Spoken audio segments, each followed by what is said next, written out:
Kinerja belanja APBD Sumsel pada semester 1 saat ini baru mencapai 37%.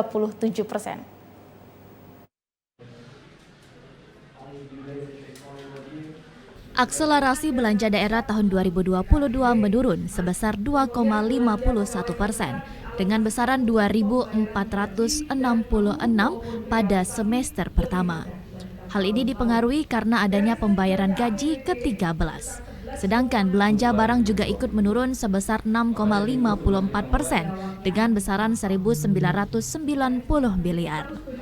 Menurut Kepala Kantor DJPB Provinsi Sumsel, Lydia Kurniawati, penurunan realisasi belanja pegawai dan barang ini terjadi karena belanja modal pada tahun 2021 lebih tinggi dan adanya beberapa proyek di bawah tahun 2020. Itu dipicu oleh karena pada 2021 itu ada alokasi 2020 yang di carry over kan ke 2021 karena itu pandemi.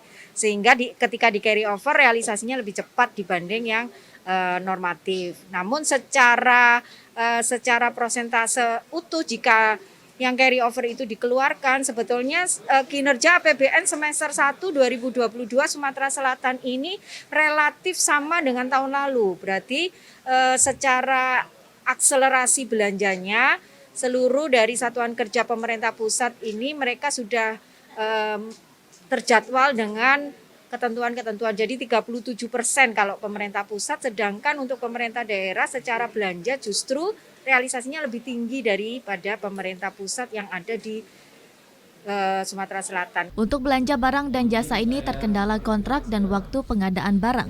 Selain itu, tingkat inflasi bulanan di Sumsel masih berkisar 0,8 lebih tinggi, dengan rata-rata nasional berkisar 0,6%.